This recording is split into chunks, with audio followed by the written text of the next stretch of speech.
Hello, हाय, नमस्कार। आपका स्वागत है R N D with Ashutosh में। जैसा कि आप जानते हैं, हम हर सोमवार से शुक्रवार आपके लिए एक बैच लेके आ रहे होते हैं जिसका नाम है टॉनिक बैच, जो कि हर सुबह 10 बजे आपको देखने को मिलेगा।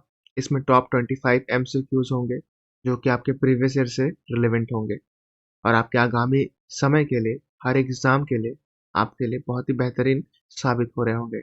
इसमें आपके सभी नए महत्वपूर्ण प्रश्नों को लिया गया है। ये हमारा सेट नंबर 11 है।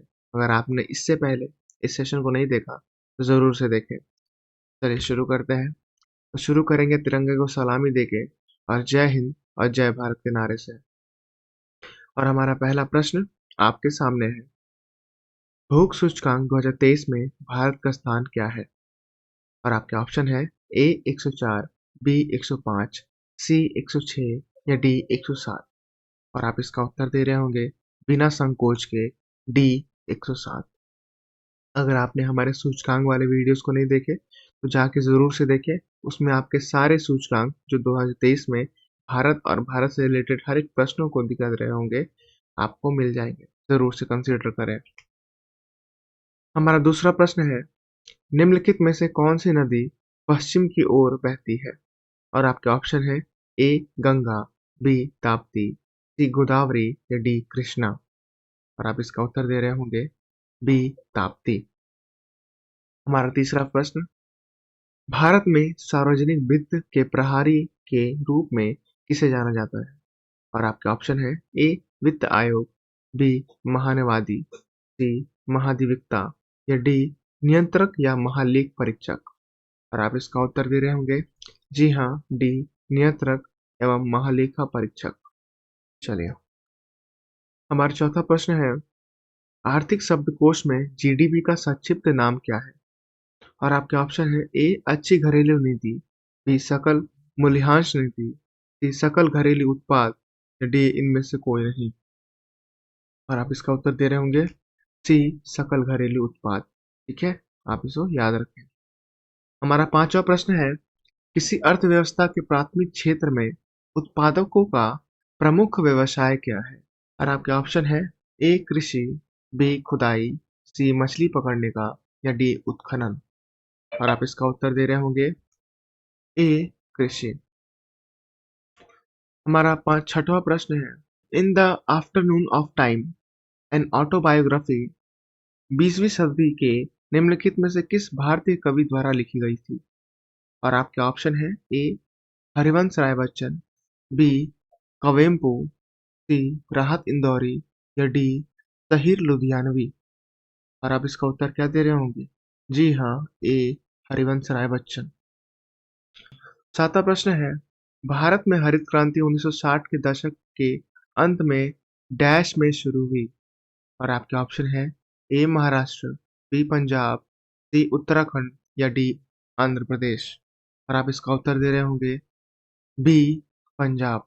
ठीक है, हमारा आठवां प्रश्न है, डैश राज्यों में मंत्रियों को रैंक और विभाग आवंटित करता है?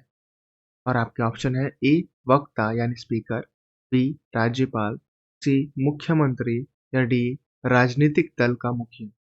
और आप इसका उत्तर दे रहे होंगे सी मुख्यमंत्री अपने राज्यों में मंत्रियों को रैंक विभाग आवंटित करता है। आपका नवा प्रश्न है, निम्नलिखित सूची में से एक बौने ग्रह की पहचान करें। और आपके ऑप्शन है ए नेपच्यून, बी बुध, सी मंगल ग्रह या डी प्लूटो। और आपका उत्तर होगा डी प्लूटो। प्लूटो को क्षुद्र ग्रह के नाम से भी जाना जाता है और इसे हमारे पूरे के पूरे सोलर सिस्टम से हटा भी दिया गया है। ठीक है, इसे भी आप याद रखें। हमारा 10वां प्रश्न है, एलबीडब्ल्यू शब्द किस खेल से संबंधित है? और आपके ऑप्शन है A cricket, B volleyball, C football या डी बैडमिंटन।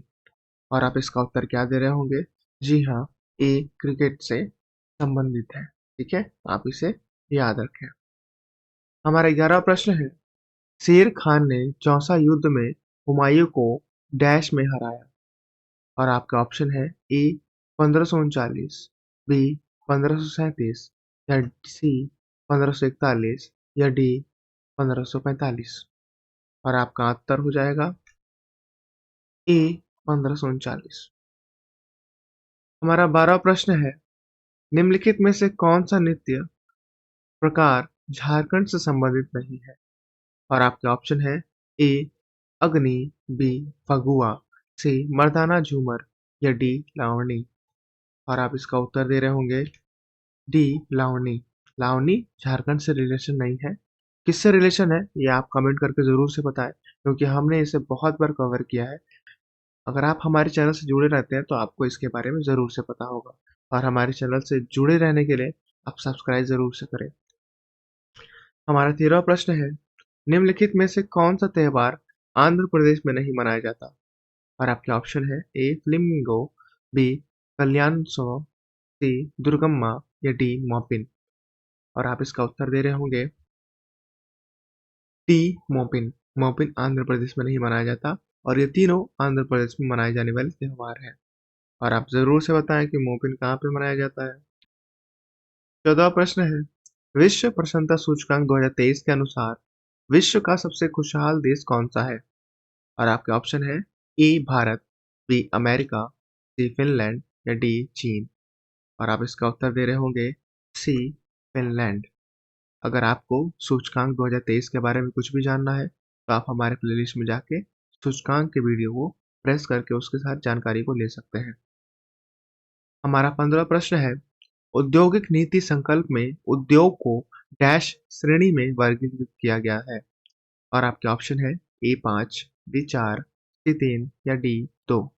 और आप इसका उत्तर दे रहे होंगे सी 3। ठीक है, आप इसे जरूर से याद रखें।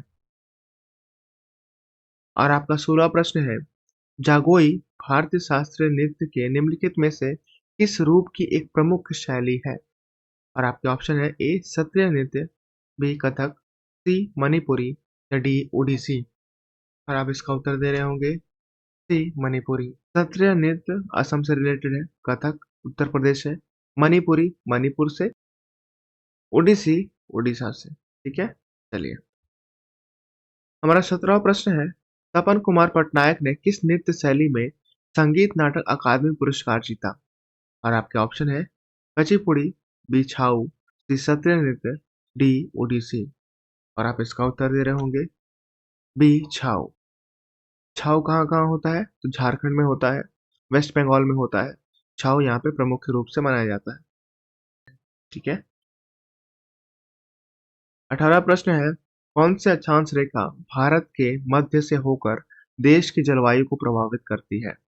और आपके ऑप्शन है ए भूमध्य रेखा, बी मकर रेखा, सी कर्क रेखा या डी अंटार्कटिक वृत्त।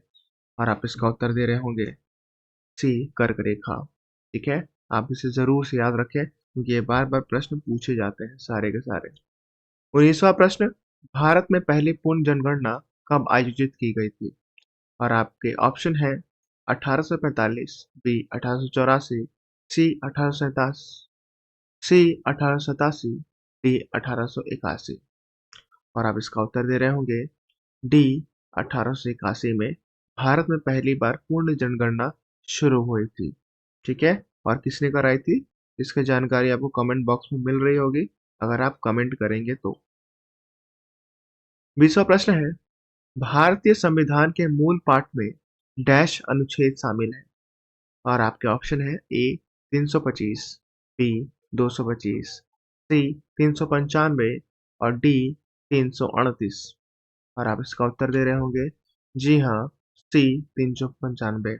भारतीय संविधान में 355 अनुच्छेद है, 12 अनुसूचियां हैं और 22 भाग हैं। ठीक है, आप इसे भी याद जरूर से रखें। 21वां प्रश्न है, आपातकाल के दौरान कौन से मौलिक अधिकार निलंबित नहीं किए जा सकते?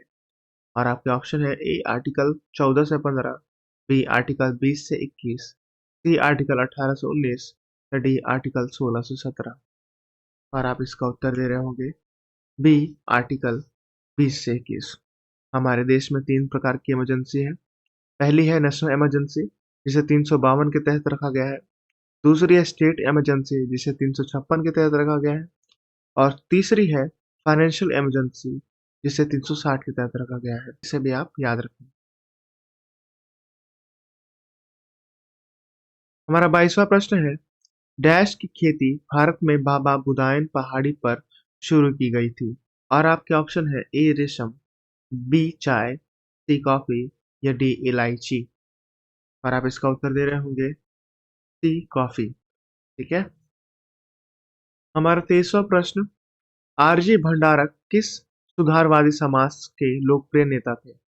और आपके ऑप्शन है ए प्रार्थना समाज, बी आर्य समाज, सी थियोसॉफिकल सोसाइटी या डी ब्रह्मो समाज। और आप इसका उत्तर दे रहे होंगे ए प्रार्थना समाज। अगर आर्य समाज की बात की जाए तो आर्य समाज की स्थापना की थी दयानंद सरस्वती ने। और थियोसॉफिकल सोसाइटी इंडिया में किसने स्थापना की थी? तो एनी बेसेंट ने की थी। इसे आप जरूर से याद रखें। 24वां प्रश्न है, प्रथम एशियाई खेल कब आयोजित किए गए थे? और आपके ऑप्शन है ए 1948, बी 1949, सी 1950 या डी 1951। तो आप इसका उत्तर दे रहे होंगे डी 1951। और ये सबसे पहले कहाँ खेले गए थे? तो दिल्ली, भारत में इसकी शुरुआत हुई थी। ठीक है। हमारा 25वां प्रश्न, एशियाई खेल में भारत के लिए स्वर्ण पदक जीतने वाली पहली महिला कौन है? 2023 की बात हो रही है, इसे जरूर से याद रखें। और आपके ऑप्शन है ए अंजुम चोपड़ा, बी दीपिका यादव, सी कमला देवी या डी कमलजीत संधू। और आप इसका उत्तर दे रहे होंगे डी कमलजीत संधू। इसी के साथ हमारा पूरा का पूरा सेशन यहीं पे खत्म होता है। अगर आपको ये पूरा का पूरा सेशन पसंद आया हो तो ज़रूर लाइक करें। इस पूरे सेशन से जुड़े रहने के लिए आप हमारे चैनल को भी सब्सक्राइब कर सकते हैं। अपने फीडबैक को हमारे कमेंट बॉक्स में ज़रूर से दे सकते हैं। कल फिर से हम मिलेंगे इसी समय में। तब तक के लिए अपना ध्यान रखें और खुश रहें और रिवीजन करते रहें। धन्यवाद।